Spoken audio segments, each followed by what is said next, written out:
Madhava Kunja Bihari Jaya Radha Madhava Kunja Bihari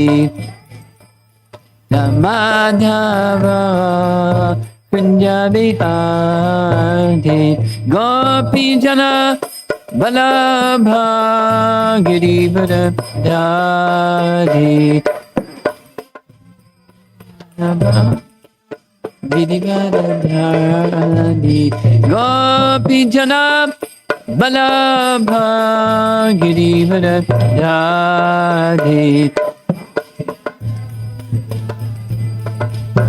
Girivara Dhari Jasoda Nandana Braja Chandaranjana Jasoda Nandana Braja Chandaranjana Jamuna Tira Vanam Chadi Jamuna Tira Vanam Chadi Jaya Radha Madhava Kunja Bihari Jaya Radha Madhava Kunja Bihari Jaya Radha Madhava Kunja Bihari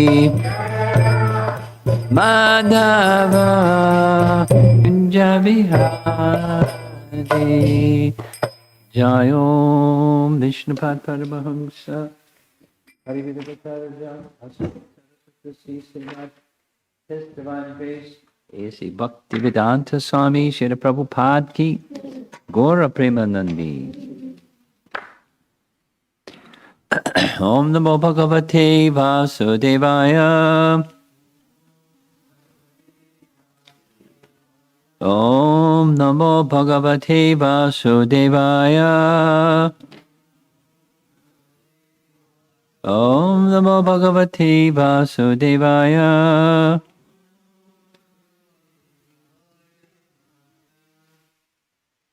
So our host family, all of you, all 5 of you, do you know who is Lord Caitanya? Little bit? Not at all. Not at all.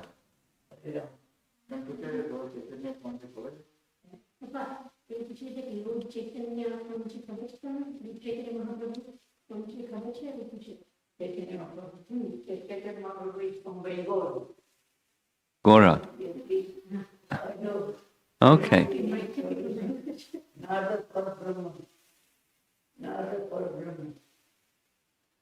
Well, not exactly.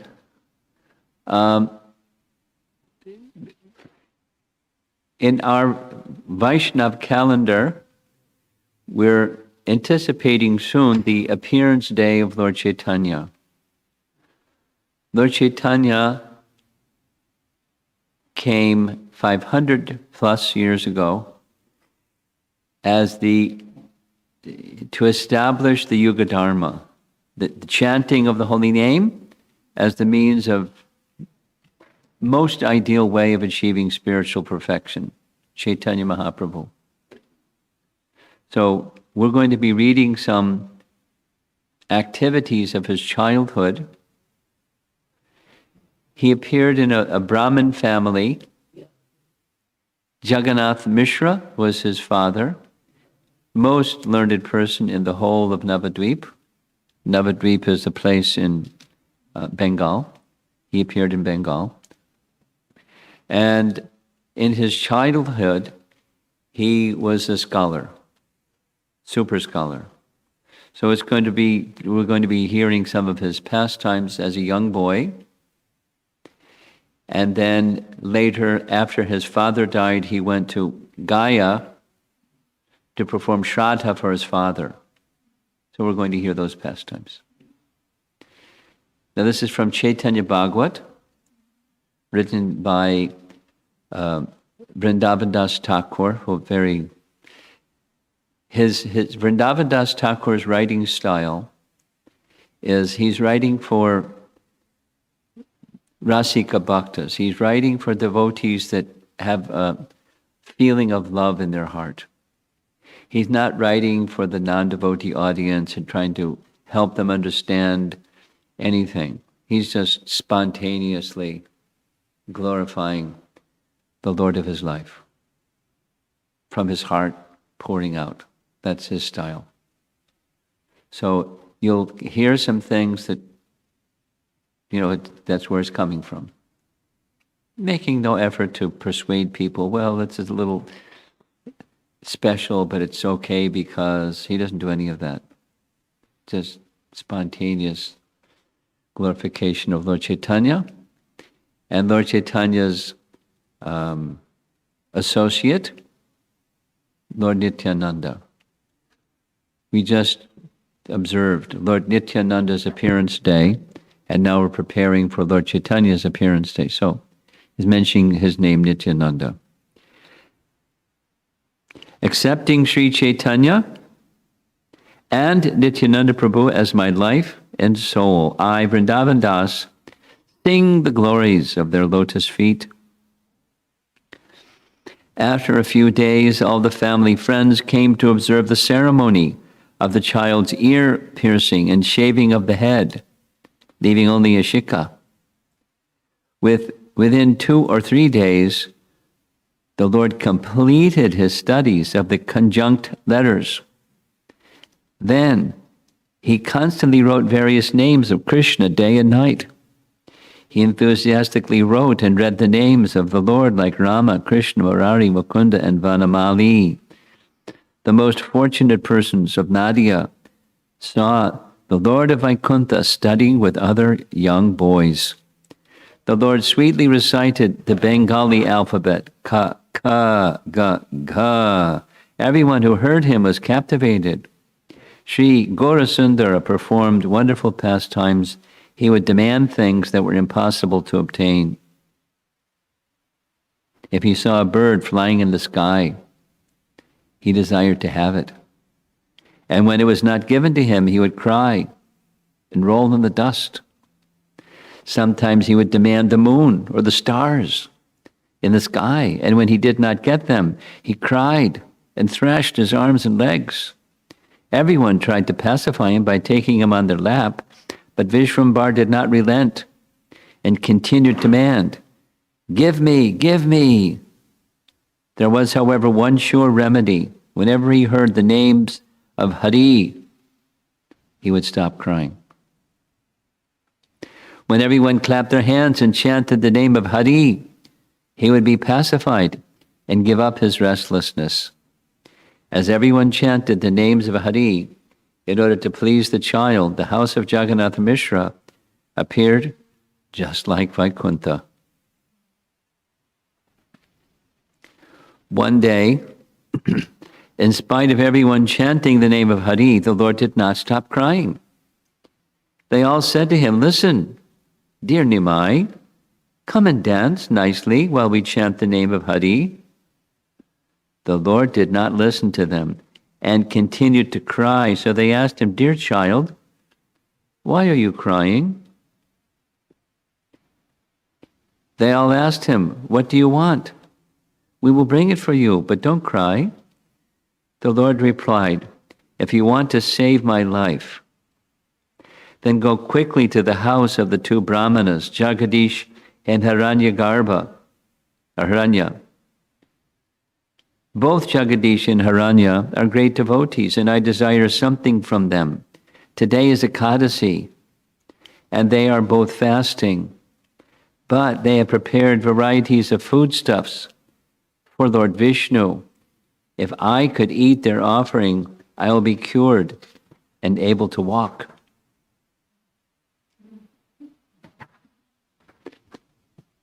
Hearing this impossible proposal, Mother Sachi lamented, "You are requesting something that is not sanctioned in the Vedas or in ordinary dealings." Those two Brahmanas were great Vaishnavas and dearest friends of Jagannath Mishra. The two Brahmanas exclaimed, "This is an amazing demand. We have never heard such an intelligent child. How did he know that today is Ekadasi? How did he know that we have prepared all kinds of foodstuffs for the Lord?" We can understand that since this child is so attractive, Gopal must have manifested in his body. Thinking like this, the two Brahmanas brought the various offerings and happily gave them to Nimai. The Lord was fully satisfied to receive that prasad, and he ate a little of each item. The Lord joyfully ate the foodstuffs that had been offered by his devotees. Thus, by his own will, his intense craving was appeased. Everyone present happily chanted the name of Hari as the Lord ate and danced to the chanting of his holy names. At noon, after their studies, the Lord and his friends joyfully went to bathe in the Ganges. Vishwambar, that's Lord Caitanya, and his friends eagerly entered the Ganges, wherein they enjoyed splashing water on each other. As the Lord swam in the Ganges with his associates, sometimes he would dive below the surface, and sometimes he would float. In this way, he enjoyed various water sports. While engaged in water sports, Lord Gaurasundar would splash water with his feet on those nearby. People forbade him from doing this, but the Lord ignored them, and they were unable to catch him.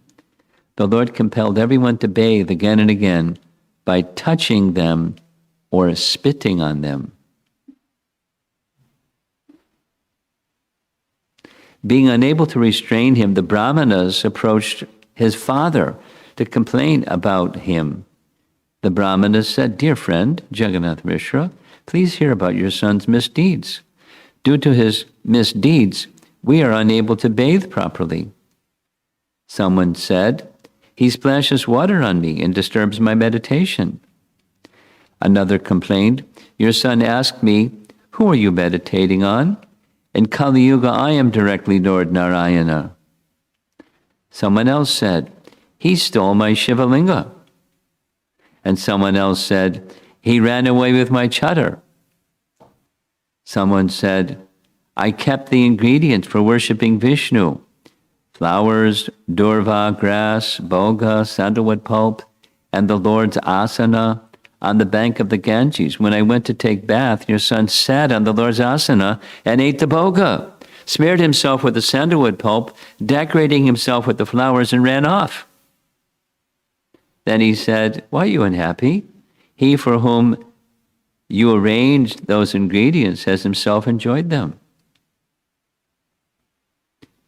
Someone else said, "I was standing in the water, chanting my Gayatri, and he grabbed my feet and pulled me down." Another said, "He always takes my flower basket and fresh cloth." Someone else said, "He steals my Bhagavad Gita." Then someone complained, "My son is very young, and your son makes him cry by putting water in his ears." Another person said, "He comes behind me, climbs on my shoulders, and then jumps in the water, exclaiming, 'I am Lord Mahesha.'" Someone said, "Your son sits on my asana and eats the offerings I prepared for Lord Vishnu. Then he worships Lord Vishnu. When I come out from my bath, he throws sand on me. He is surrounded by all other mischievous boys. He exchanges the men's cloth with the women's. And then everyone is embarrassed when they go to dress. Oh, Jagannath Mishra, you are our dear friend. Therefore, we are informing you that your son does such things every day." At the same time, all the neighborhood girls approached Mother Sachi in an angry mood. They complained to Sachi.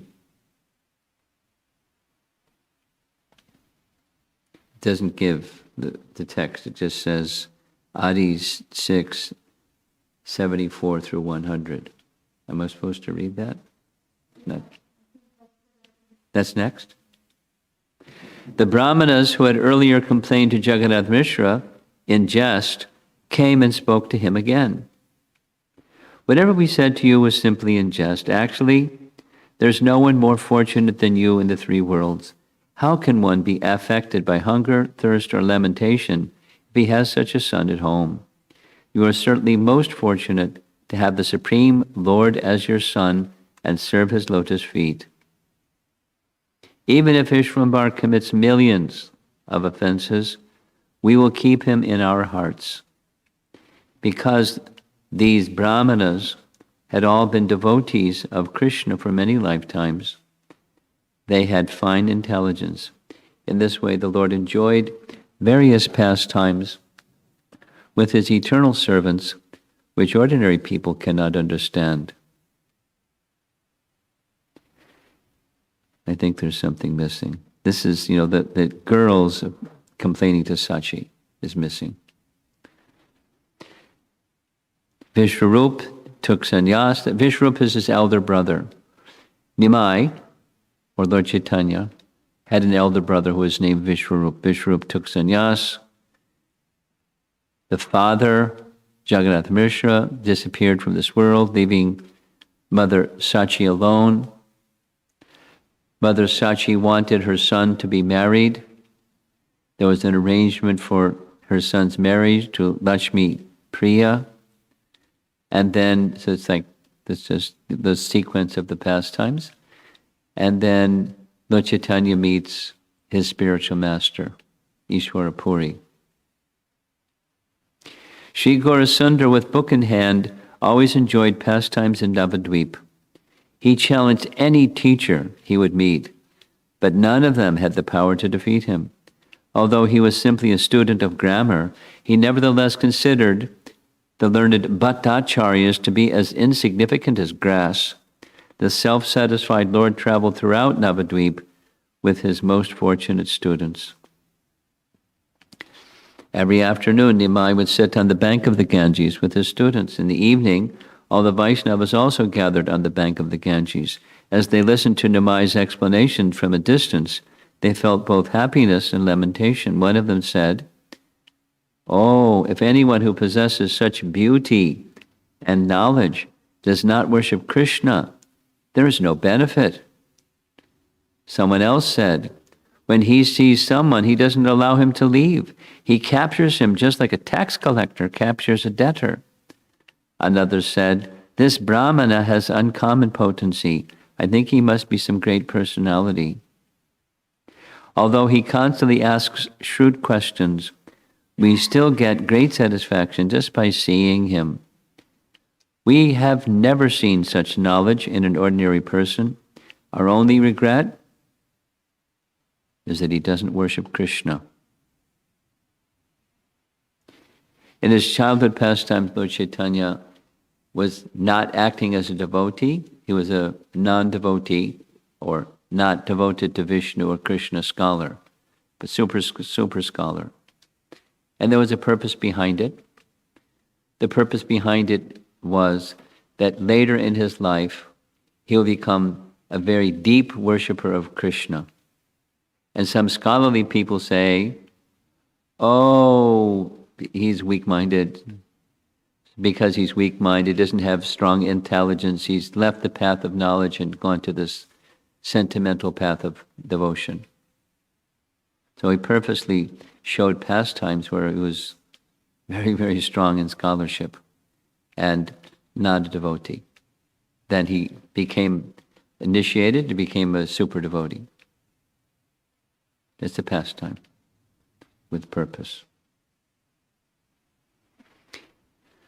The Vaishnavas all requested each other, "Bless Nimai, so that his mind will be fixed on Krishna." They then offered their obeisances on the bank of the Ganges and blessed Nimai with a prayer. "O Krishna, please let the son of Jagannath Mishra become absorbed in you without deviation. Let him constantly worship you in love, O Lord. Please let us have such association." The Lord accepted the devotee's blessings on his head. For devotional service to Lord Krishna is attained only by the blessings of devotees. Someone directly told Nimai, "Why are you wasting your time with mundane education?" Another person said, "Look, Nimai, what do you gain from studying? Just worship Krishna." Why do people study? Education is only for understanding devotional service to Lord Krishna. If that purpose is not served, then what is the use of all your education? The Lord smiled and said, "I am most fortunate, for you are all teaching me that devotional service to Krishna is the essence of all education. I've already decided that after teaching a little while, I will go serve a pure devotee." After saying this, the Lord smiled at his servants. By his influence, however, no one could recognize him. In this way, Nimai attracted the hearts of everyone. There was no one who escaped his power of attraction. One day, on the pretext of sickness due to excessive gas, the Lord manifested transformations of ecstatic love. The Lord suddenly uttered some unworldly sounds. Then he laughed as he rolled on the ground and nearly damaged the house. He roared loudly and challenged everyone like a wrestler. Then he beat whoever he could catch. When Nimai's friends and relatives heard about his gastric disorder, they came running to treat him. Buddhimanta Khan, Mukunda Sanjaya, and their associates all came to the Lord's house. They applied some medicinal oils on the Lord's head and tried to cure him any way they could. The Lord performs various pastimes by his own sweet will.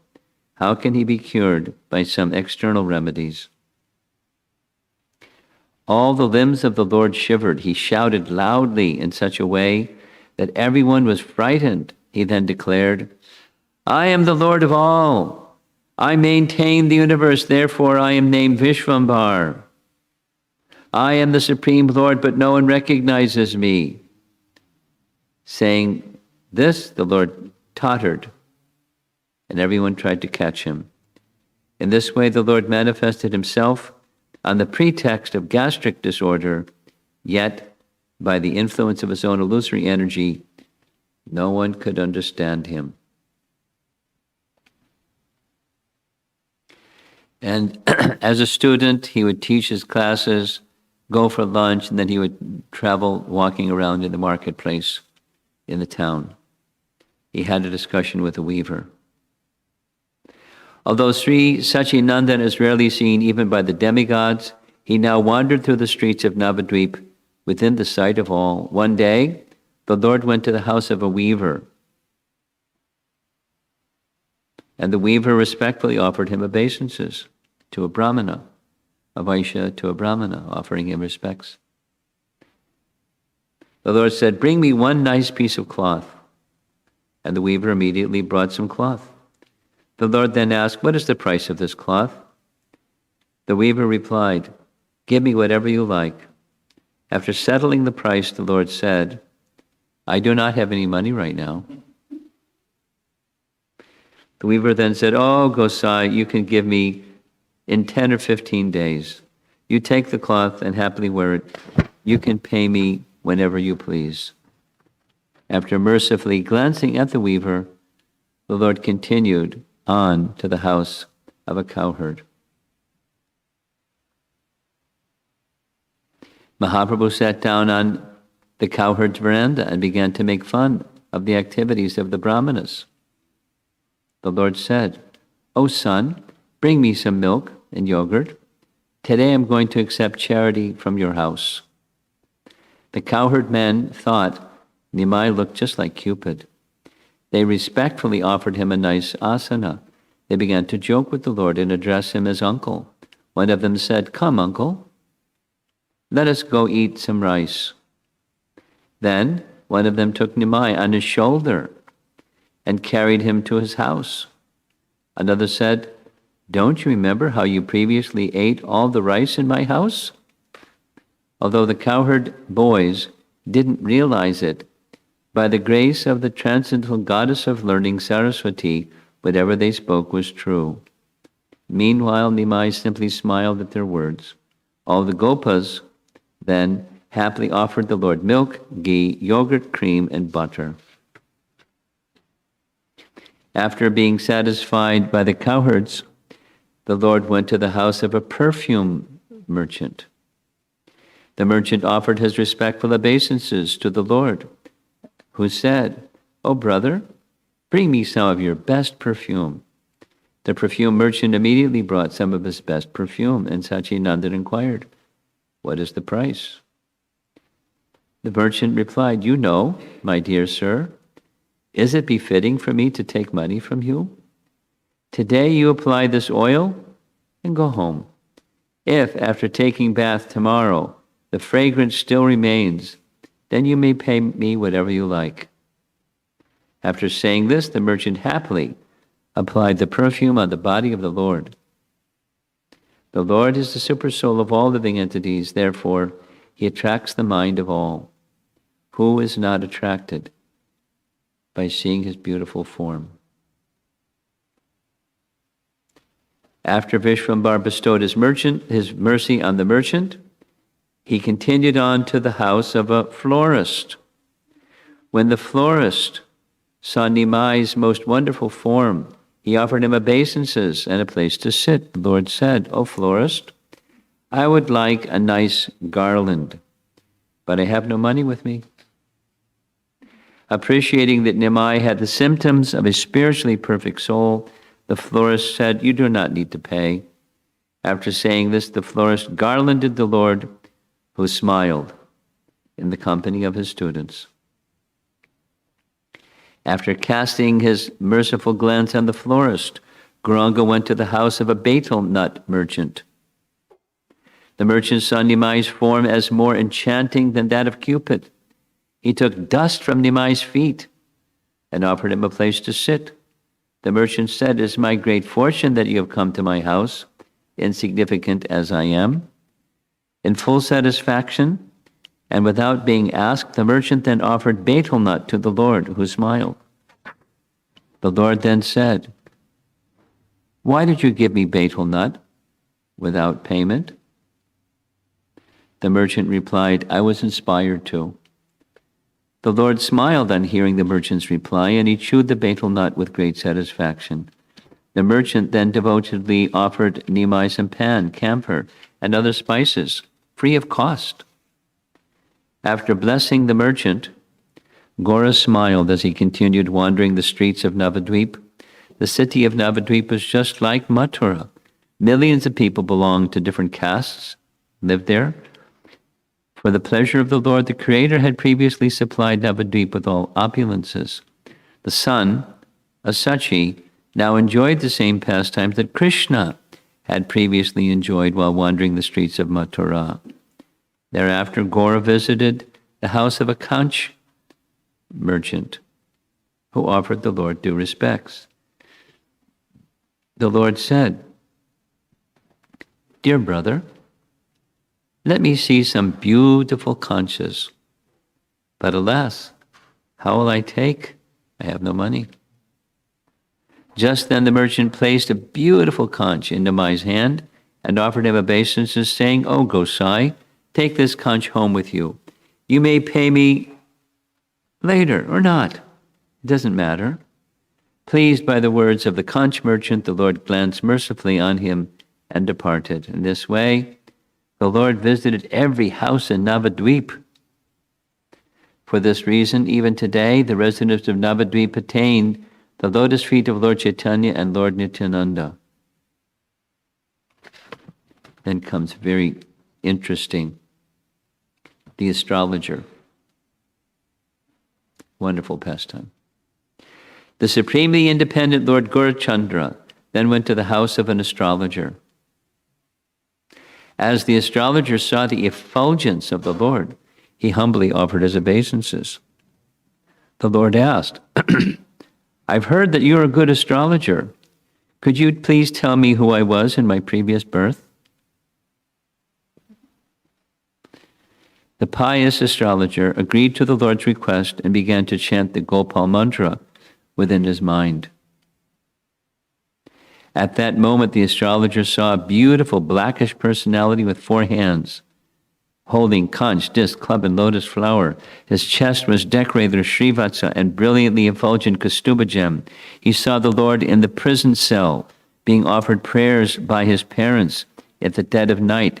He then saw Vasudeva carrying the Lord that night to Gokula. The astrologer again saw the Lord as an enchanting, two-armed, naked child with a string of small bells around his waist and butter in his two hands.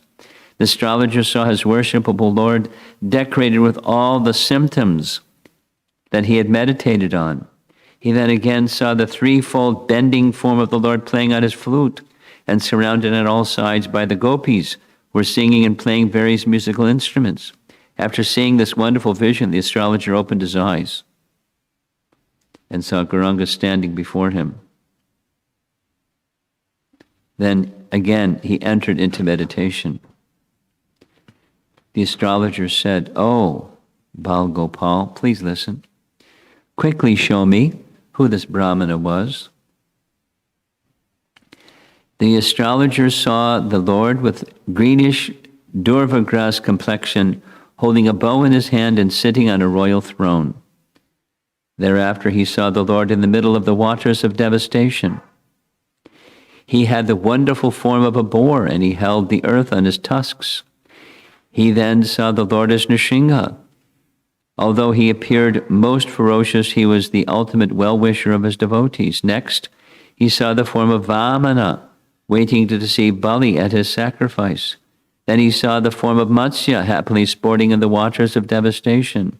The pious astrologer then saw the intoxicated form of Lord Balaram, holding a plow and club in his hands. He next saw the form of Lord Jagannath, with Balaram on his right and Subhadra in between. In this way, the astrologer saw the Lord's various incarnations, but due to the Lord's illusory energy, he was unable to ascertain the meaning of what he had seen. The astrologer was struck with wonder and thought, "I think that this Brahmana is expert in the chanting of mantras. Otherwise, he may be a demigod who has come disguised as a Brahmana to test me. I see a supernatural effulgence emanating from the body of this Brahmana. Has he come to discredit me?" The Lord smiled and asked the thoughtful astrologer, "Who am I? What did you see? Tell me everything in detail." The astrologer replied, "You please go home for now. I will tell you everything in the afternoon, after I peacefully chant my mantra."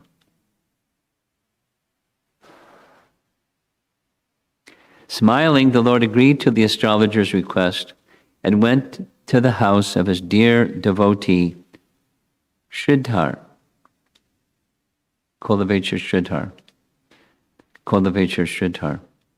Sridhar was very dear to the Lord's heart, and the Lord would therefore visit him on various pretexts.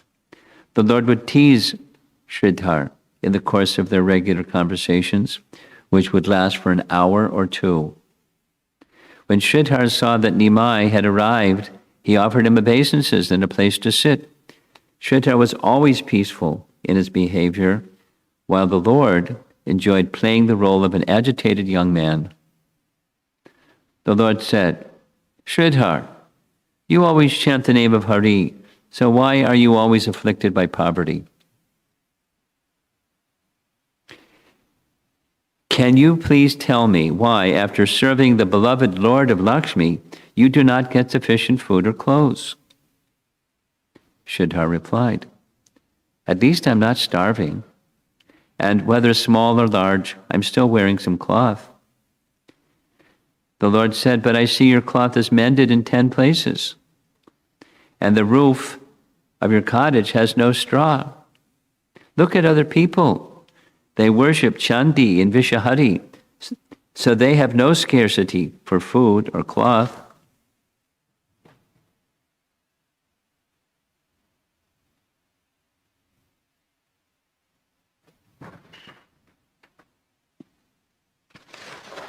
Sridhar then replied, "O Brahmana, what you say is indeed correct. Yet the time passes equally for everyone. The king has jewels in his house, and he eats opulent food. Meanwhile, the birds live in trees. Yet time passes equally for everyone, as they all enjoy the fruits of their previous activities by the will of the Lord. The Lord then said, "You have great wealth that you are secretly enjoying. I will soon disclose this to everyone. Then how will you cheat us? His wealth is wealth of devotion." Sridhar said, "Oh, Pandit, please go home now. It is not proper for us to argue." The Lord said, "I am not going to leave you so easily. First tell me what you'll give me." Sridhar said, "I maintain myself by selling leaf cups. So tell me, what can I give you, Gosai?"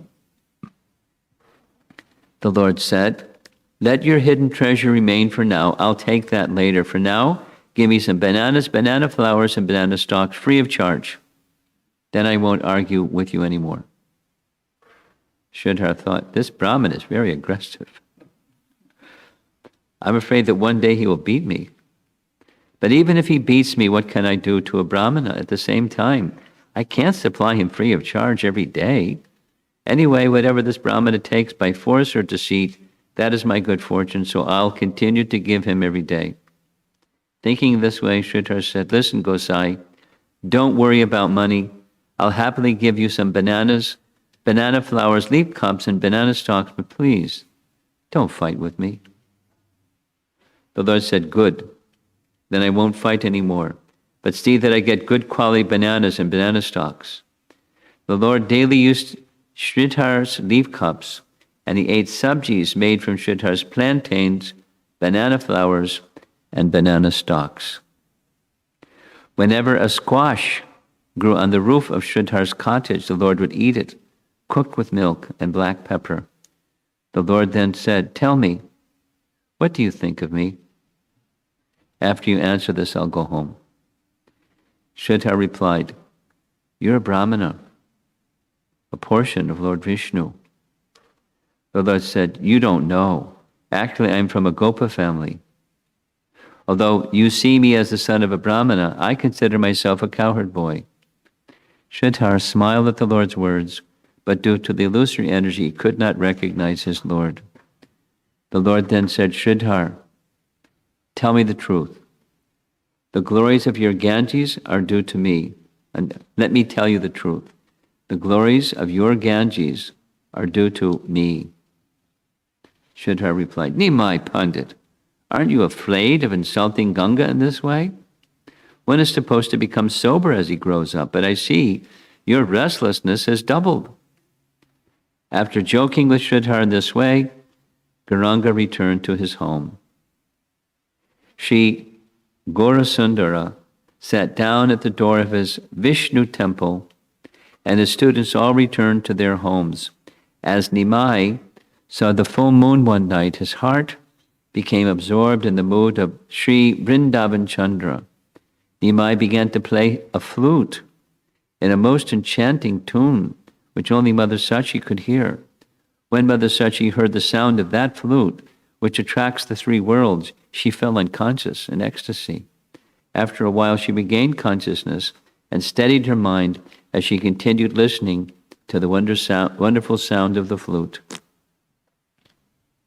Sachi then noticed that the enchanting sound of the flute was coming from the direction where Nimai was sitting. Mother Sachi came outside in astonishment and saw that her son was sitting at the door of the Vishnu temple.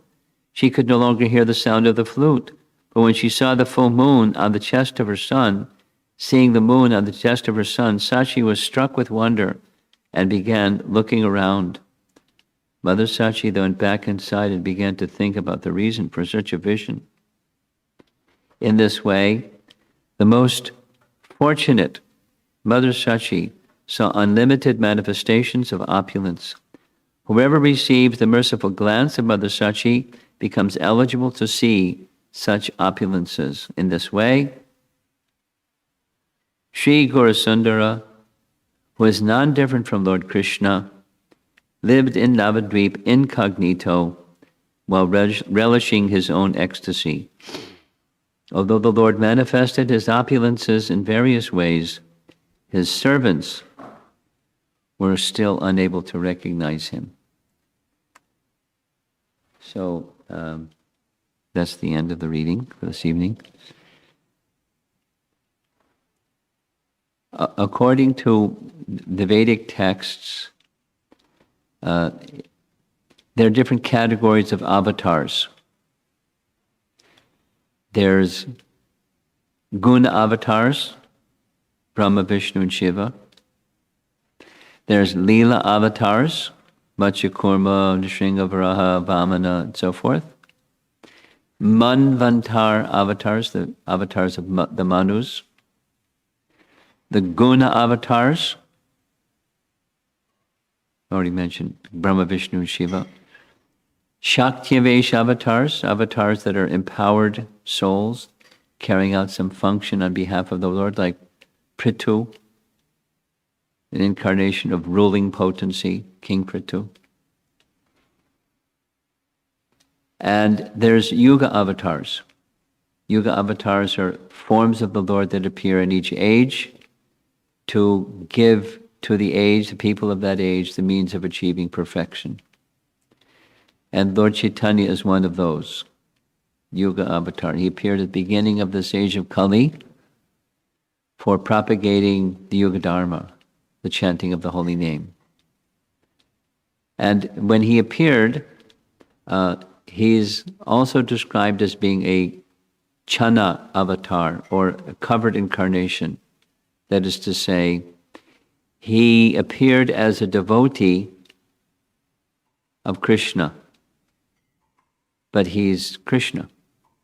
He's an avatar of Krishna, or form of Krishna appearing in this world. So he was concealing his identity by his spiritual potency. Although he would show in various ways his divinity or his transcendental nature to others, they couldn't see it. Like this example of playing the flute.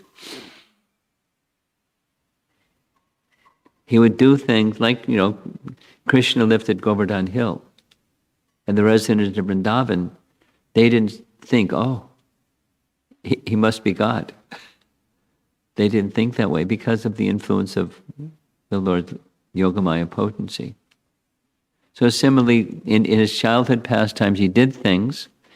These going to the merchants, my understanding of one of the things he was doing was he was giving them the opportunity for service. Because he was a Brahmana, they would offer charity to a Brahmana. And by offering charity to a Brahmana, they would get spiritual benefit. But what to speak of a Brahmana, he's the personality of Godhead.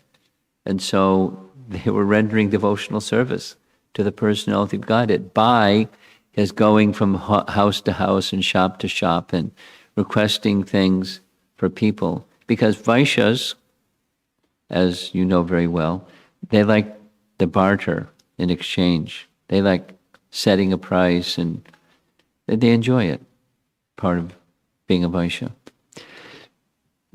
So he would engage in Vaishya talk with them for their pleasure.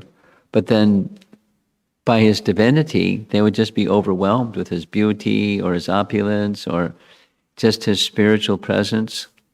They would just generously give things, which was for their benefit. Not that he needed a conch shell or he needed some betel nuts or something like that. It was the loving reciprocation and engaging others in service. This was Nimai's behavior. And as he was going from these shops to shops, his students were with him. They're young Brahmin boys, but he's naturally their leader. As the personality of Godhead, he's naturally their leader. So they all looked up to him. And he had wonderful pastimes with his associates. Like it said, when Krishna, of course it wasn't on a daily basis, it just was one day, he entered Mathura with Akrura. And with Balaram, they went here and there to different places in Mathura. and he was enjoying himself. So Nimai was doing the same. He was enjoying himself. These just loving exchanges with his devotees in various ways.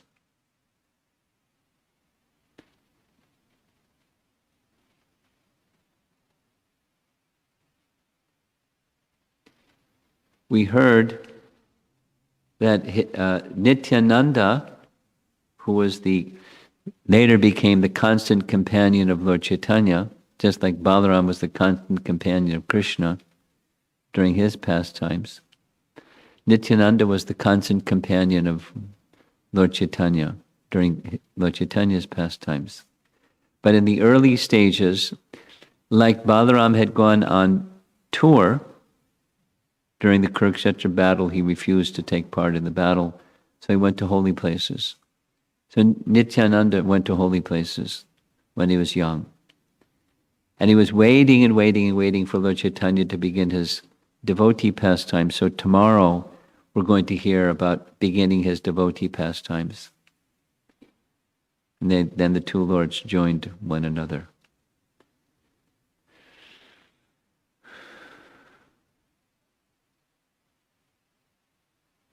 All of this is anticipation. Later in the month of March, there's going to be the appearance of Lord Caitanya. So we're warming up for that, preparing ourselves by filling our thoughts with Lord Chaitanya's pastimes and to some degree, his teachings. He taught by his example.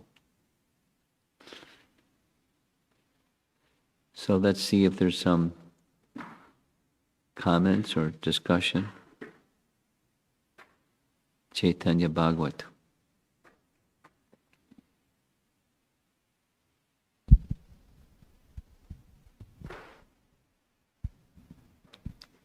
You have something? No? Okay. Our host or hostess, something?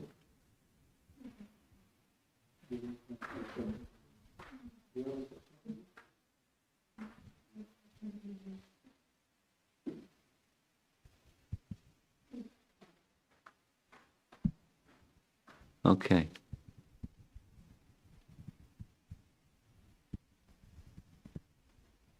Hearing pastimes is not the usual thing for questions and discussion, so there may not be any. That's okay.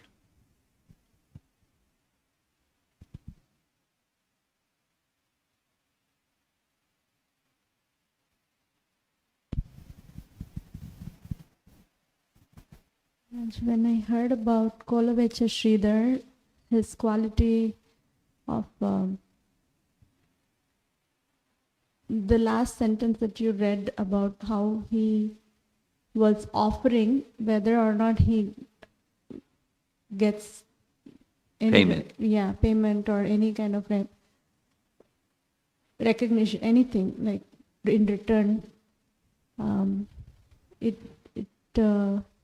Even though it was between Lord Caitanya and Kolavecha Sridhar, but just taking that as a principle, I felt it was such a Brahmanical kind of a quality to just offer without, whether even in adverse situations, being able to offer.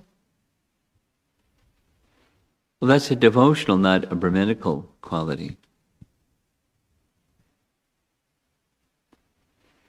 For the others here, Kolavecha Sridhar was very poor. He was a Vaishya. His income was, the place where he lived, there was a grove of banana trees. So he would take the banana leaves, the banana flowers, and the bananas. And with the leaves, he would make leaf cups and leaf plates. So what's the cost involved? Zero, because it's just trees. But people can get banana leaves and bananas without any cost anyways, because they're just growing wild all over Bengal. But that was what he did. So he couldn't charge much. He set up a little place by the side of the path, and as people would go by, they would purchase. And he would get next to nothing, and he would take half of next to nothing for the worship of Ganges. And then the other half would be his maintenance. And so, like it's mentioned, his cloth was full of holes. His roof didn't even have a roof, full of holes. He was poor. But Lord Caitanya appreciated his devotion and his quality. He is an eternal associate of Lord Caitanya. And so they would have these exchanges. It's sometimes in loving dealings, there's an exchange where it's sweet and it's also teasing. Sometimes, some relationships are like that, loving relationships. And so Lord Caitanya would come to tease, or joke, or cajole. And Kulavich or Sridhar was always being respectful, and it was yet always devotional. His quality was undisturbed, even when provoked by teasing words. He remained always respectful. There's a later, just responsive to this, his mood of making offerings. In a later section of Lord Chaitanya's life in Navadvip, there was a time after he had become a devotee where he performed the Leela that went on all night long. The Leela was in the house of one of his principal associates, Srivas. We have in our Panchatattva, Jai Shri Krishna, Chaitanya, Prabhu Nityananda, Shri Advaita, Gadadhar, Srivas, Adi Gaura Bhaktivinoda. So Srivas was a Brahmana in Navadvip, and at the house of Srivas, in the evening, they would have kirtan. After people would do their daily duties, they would have their evening meal, then they would go to the house of Srivas and they'd have kirtan. And the kirtan became so ecstatic, it got to the point where it would just go on into the night, and eventually went on all night long into the next morning. And then the next day, and then the next day, it became like a thing. All the Vaishnavas would come, and they would join the kirtan at Srivas's home. So one evening, Lord Caitanya got in a particular mood, where right in the middle of kirtan, he was dancing and suddenly left the kirtan and went and sat right on the altar of Vishnu, and said, "Worship me." So they all ran and got the paraphernalia for worshiping the deity, and they worshipped Lord Caitanya with all the paraphernalia you worship a deity with. And then he performed the pastime of calling the devotees forward one by one and telling them who they were in Krishna Lila, because they're his eternal associates, and disclosed their glories and their everything. And after some time, he was doing this all night long, he said, "Go find Sridhar." And although there was no street lights, the place where Sridhar lived is a few miles from where Srivas's home was, and there was no street lights. So just follow, and you'll hear a loud chanting of the holy name. That's where Sridhar's home is. So they got to Sridhar's home, they followed Lord Chaitanya's instruction, and they invited him to come to the place where this Sridhar, where Srivas Thakur's home was. He was shy, but he came because it was the Lord's request. And when the Lord brought him before him, he said, "You're Prahlad Maharaj. And ask from me any benediction you want." And he cried and said, "I just want to be in your association lifetime after lifetime. You can come and tease me and take from me all of my wares, whatever you like. It's your pleasure. I'm here for your pleasure. Please just engage me in your pastimes and your activities lifetime after lifetime."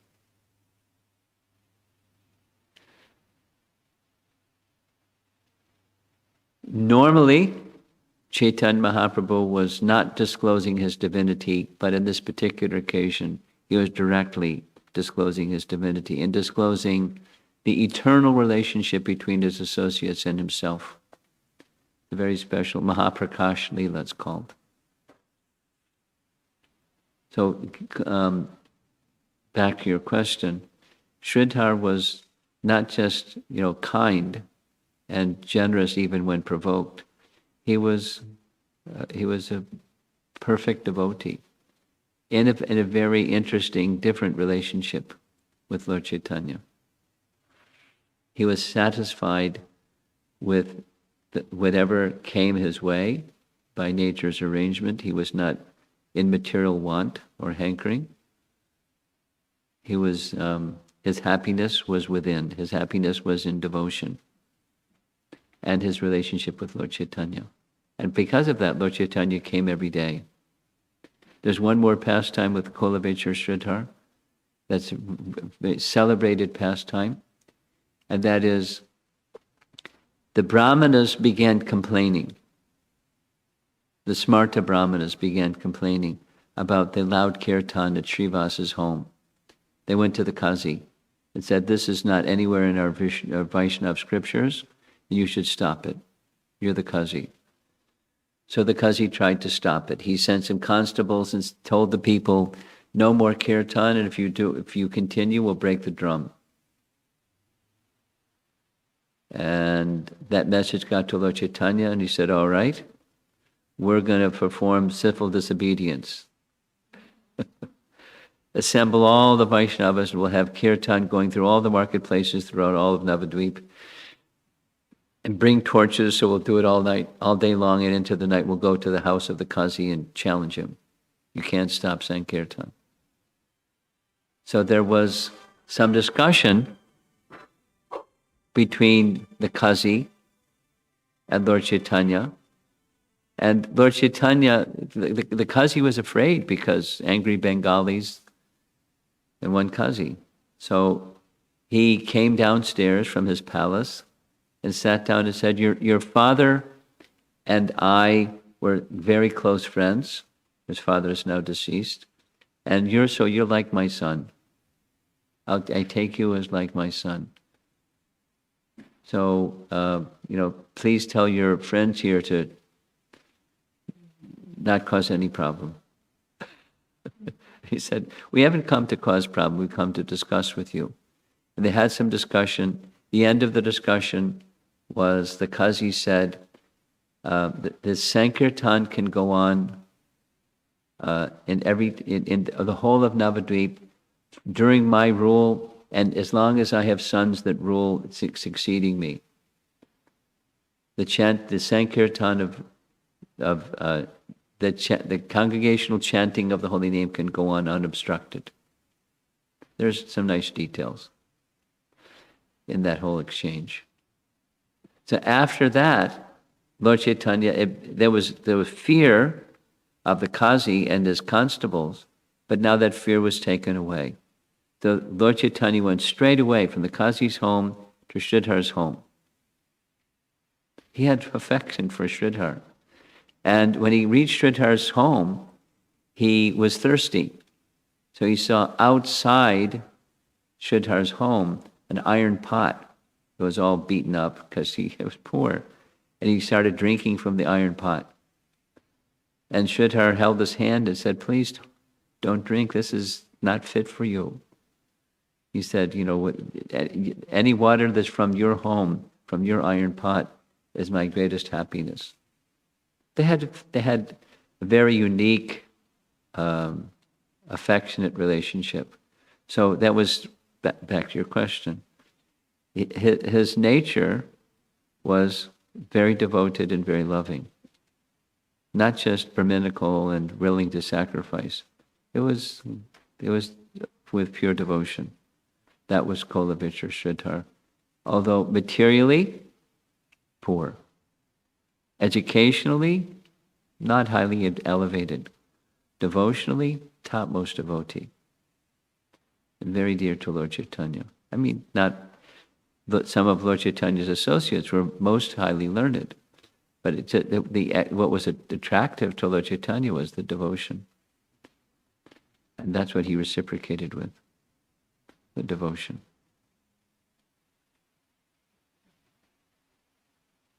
Yeah.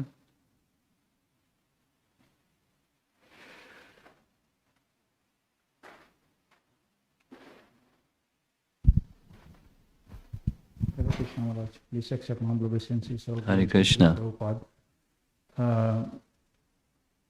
You mentioned, Maharaj, that devotees normally very satisfied with the income and what they have. Move your mask so I can hear you better. It's a little muffled. Thanks. You mentioned that devotee satisfied with income or the Lakshmi they generate, whatever they have. How to be satisfied in real life, like whatever we have, and especially like for myself, I've been supporting family from very young age, working with long hours, and it just has become a routine and a habit. So now I find myself to slow down very hard, and I keep going, even though sometimes we have everything, but just not for the making more Lakshmi.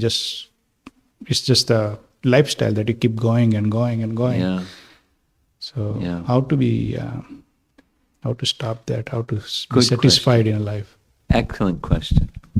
And you picked up on the essence of the Kolovich or Sridhar story. You picked up on it. Congratulations. And the others were also quite satisfied because of their reciprocation, the presence of Lord Caitanya. Now, so to dial down the accumulation, the best antidote is to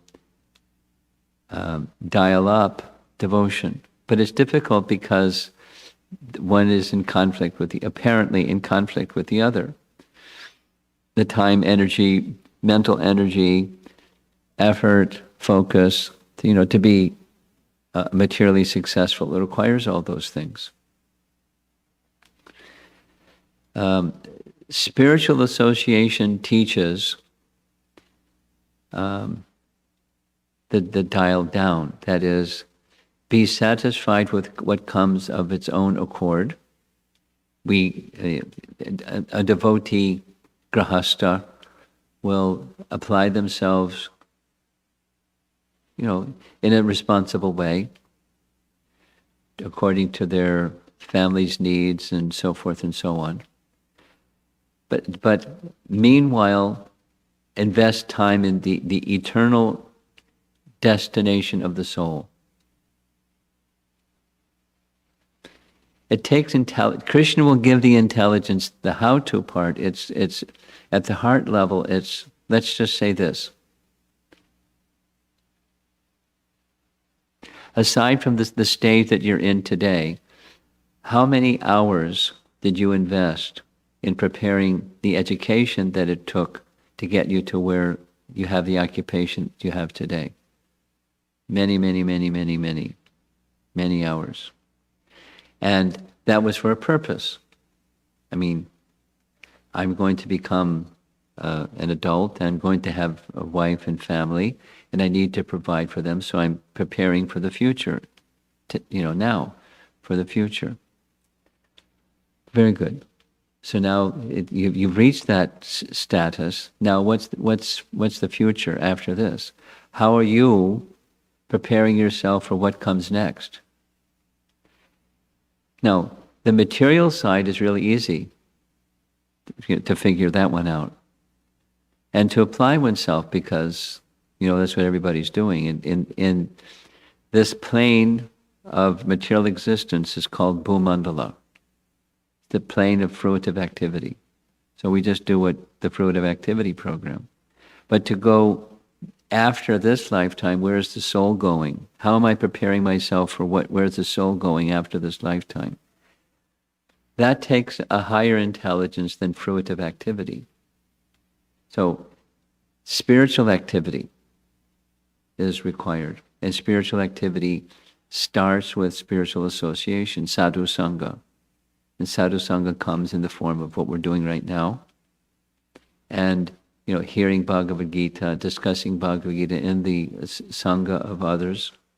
And then learning how to apply that principle. So there's purification and application from sadhu sangha. And so when there's a deeper satisfaction within, that which is extraneous fades naturally. Naturally. Say the opposite. If there isn't sadhu sangha, then spiritual awareness and spiritual hankering isn't going to awaken. And so one will continue and continue. So at the juncture where there's some spiritual association and looking at, the life that I have of, I'm on a what do you call it? A conveyor belt, and it just keeps moving and keeps moving and keeps moving. It keeps moving and keeps moving, and how do I get off? Well, it's not exactly get off, it's just dial it down.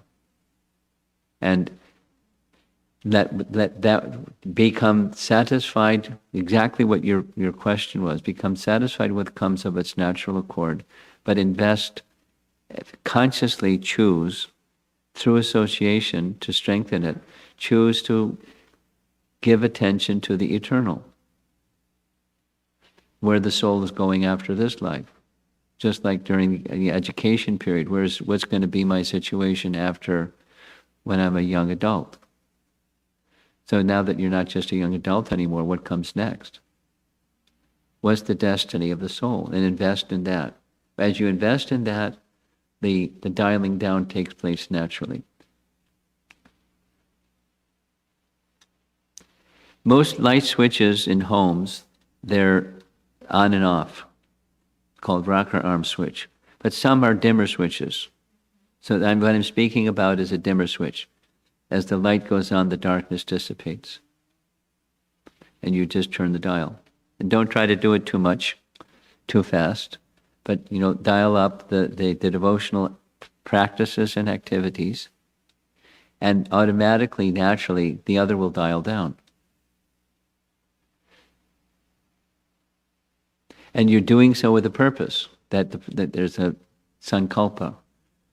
There's an intention behind the whole thing, and the intention behind the whole thing is not just moving from something that's mechanical and, maybe a little distasteful, is to something that is a little more tasty, a little more attractive. So it's the human mission. Human life is meant for that, not for just fruitive work. Human life is an opportunity to go on the other side of fruitive work, into devotional life. Other life forms can't. The capacity isn't there. And most of the human species are very, very involved in fruitive activity, so it's easy. It's just, all the other kids are doing it. You just do it. But the satisfaction is missing on a deeper level. So, devotee, sadhu sangha is the principle. There's a whole chapter, in your question, there's a whole chapter in the Bhagavatam that answers your question. It's really nice. Devahuti asks Kapila Dev essentially the same question. Too much affinity for the temporary. What do I do? And Kapila says sadhu sangha. That's the whole chapter. And through sadhusanga, then you do with sadhus what sadhus do, and that's devotional activity. That gives a support structure for ongoing progress in the devotional direction. Sadhusanga. Hearing and chanting, discussing. And by that, automatically remembrance comes. Your thoughts become directed towards the spiritual side. It doesn't mean you become irresponsible in the material side, but spiritual intelligence is active and will grow just by cultivation through sadhusanga. It's Canto 3. You have Bhagavatam in your home? Canto 3, Chapter 25.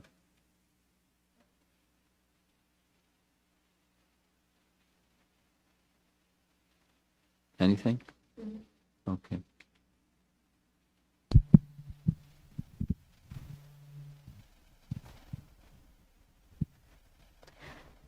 This is from Apurva Anand. Can we have a desire to earn huge wealth for building temples and distributing books in service to Srila Prabhupada?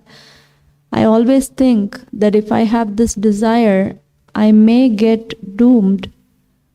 But if I construct temples and distribute books, others will get a lot of benefit. Is my thought process wrong? No. But generally, such thought process gets mixed up with other things quickly. Saying it notionally and having that actually, what's the consciousness driving the machine, generally the second one doesn't happen. It remains notional and gets lost in the complexities of material life. Generally, that's what happens. Okay.